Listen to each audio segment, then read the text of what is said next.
네, 편안한 밤 잘 보내셨나요? 미국 증시가 최근에 좀 변동성이 조금 이제 커지고 있는 것 같아요. 뭐 지수 낙폭이라던가 뭐 이런 걸 얘기하는 게 아니라 지금 방향을 못 잡고 계속해서 그냥 뭐 오락가락하고 있는 그런 흐름들이 좀 나오고 있는데 사실 지금 종가 이따가 뭐 지수로 보겠지만 종가는 뭐 장 초반하고 뭐 비슷한 수준에서 마감을 하긴 했습니다. 하지만 한 중반쯤 장 한 중반쯤에는 또 하락으로 돌아섰다가 뭐 이러면서 아직 방향을 못 잡고 있는 그런 상황인데 뭔가 이렇게 뚜렷한 시장 자체를 이끌 만한 그런 모멘텀이 지금은 약간은 좀 없는 뭐 그런 상황인 것 같아요. 처음에는 뭐 긴축 완화 기대, 뭐 경기 연착륙 기대, 뭐 이런 걸로 인해서 뭐 연초부터 해서 쭉 랠리 이어오다가 이게 좀 훼손이 됐죠. 그러지 않을 수 있어라고 하면서 또 이제 2월 들어서 조금 밀리다가 지금은 또 약간 이제 정체 국면 뭐 이런 상황인 것 같아요. 그래서 지금까지는 당분간은 이런 흐름이 지속될 수 있다라는 점, 네, 저희 기억하면서 그냥 하루하루 열심히 대응을 해봤으면 좋겠습니다. 자, 일단 지수를 좀 보도록 할게요. 오늘 일제히 상승세로 마감을 했습니다. 하지만 뭐 상승폭이 아주 만족스럽지는 않지만 그래도 이게 어딥니까, 그죠? 네, 다우지수 0.3% 올랐고요. S&P 500 0.5 올랐습니다. 나스닥 지수는 0.7% 올랐는데 사실 오늘 주요 그 주목 이격으로 엔비디아 준비를 했는데 엔비디아 주가가 뭐 급등을 하면서 사실 이 반도체주들을 같이 좀 이끈 면이 있습니다. 그러면서 나스닥 지수의 상승폭이 조금 더 컸다. 뭐 이렇게 이해를 하면 될 것 같아요. 자, 그리고 이제 주요 경제 지표들 발표 나온 게 있었는데요. 크게 이제 두 가지 좀 볼 수가 있겠습니다. 먼저 작년 4분기 GDP 성장률 잠정치가 나왔습니다. 미국에서는 이 GDP 성장률을 속보치, 잠정치, 확정치 발표하는데 속보치에서 2.9% 성장으로 좀 나왔는데 이게 이번에 잠정치에서는 2.7로 조금 더 경제 성장률이 좀 둔화된 것으로 나왔습니다. 그리고 4분기 개인 소비 지출 물가 지수는 또 이 속보치에서보다 약간 높게 나오는 그런 국면이 나오고 있거든요. 그러니까 우리의 베스트 시나리오, 경기는 매우 좋고 물가는 잡히고 있고 이게 조금씩 좀 반대 방향의 그런 지표로 또 확정치에서는 나왔다라는 게 확인이 된 겁니다. 자, 주간 실업수당 청구 건수 19만 2천 건 나왔습니다.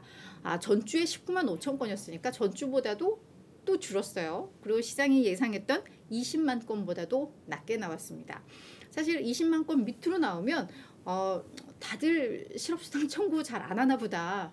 뭐 신규 실업자가 많지 않나 보다.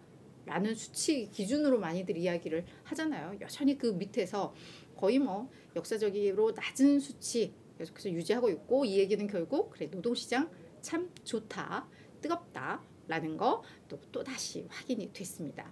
뭐 이런 지표들이 있었는데 사실 이 지표도 매우 중요한 지표들임에도 불구하고 우리가 늘 뭐 경험해왔던 계속해서 누적적으로 보고 있는 지표들이기 때문에 이것만으로 증시가 어떤 영향을 크게 받지는 않았던 것 같아요. 그냥 지금의 어떤 트렌드, 추세와 그냥 유사한 수준으로 계속 나왔다. 어떤 쇼킹하다거나 뭐 서프라이즈 했다거나 뭐 이런 거는 좀 없었던 수준인 것 같아요.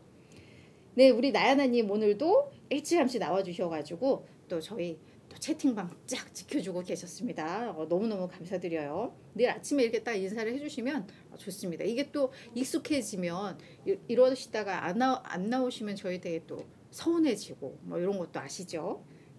열심히 참여 부탁을 드리겠습니다. 네, 이제 또 간밤에 주요 이슈들 월가에서 나왔던 뭐 내용들 좀 정리를 해보는 시간으로 준비를 했는데 JP모건의 제이미 다이먼 이 CEO가 또 CNBC에 출연을 해서 인터뷰를 했습니다.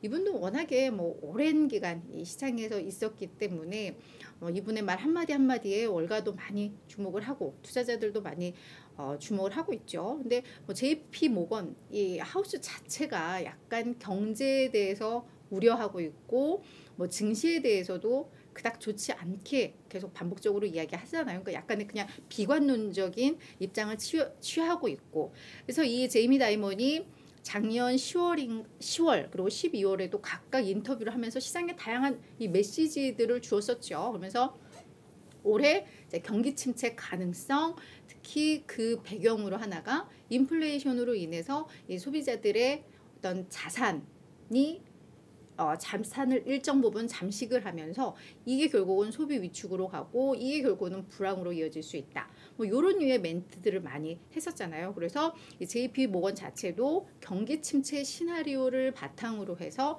어떤 경영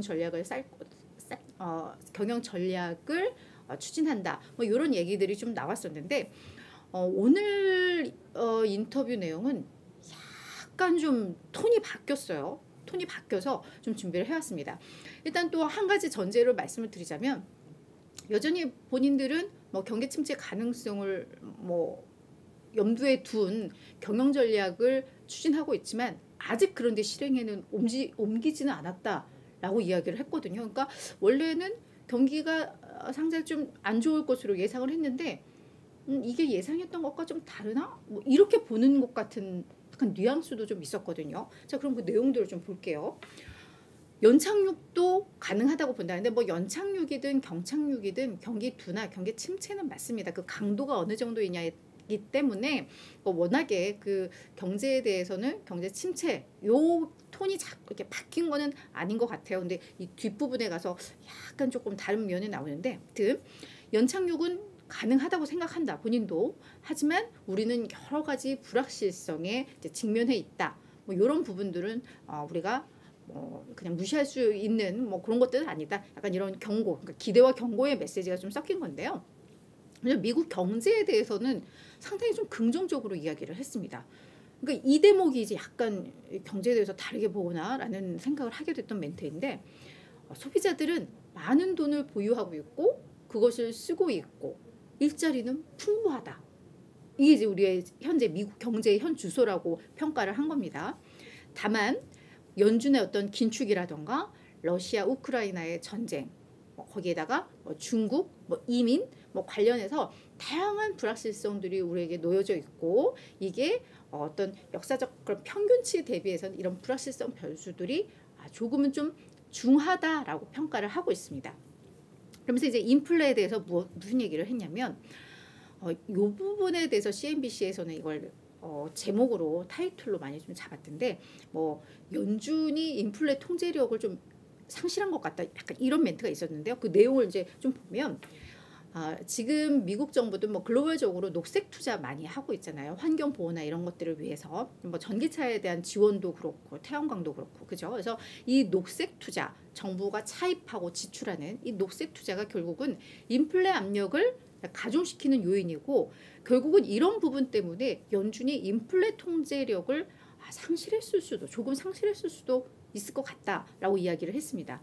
그러면서 인플레 목표치 2%에 도달하기까지는 그래서 시간이 꽤 걸릴 수 있고, 이는 결국 금리가 더 오랫동안 더 높은 상태를 유지할 수 있다는 것을 또 의미한다라고 이야기를 했습니다. 하지만 이분이 또 마지막으로 무슨 얘기를 했냐면, 하지만 이런 부분에 대해서, 이런 불확실성, 이런 경제 상황에 대해서 우리는 적응해야 하고 괜찮을 것이다 라고 이야기를 하면서 기억하세요. 미국은 지구상에서 가장 번영하는 곳입니다. 라는 그런 멘트를 했는데, 이 미국 경제, 소비자들은 돈을 많이 보유하고 있고 사용하고 있고 일자리가 풍부해.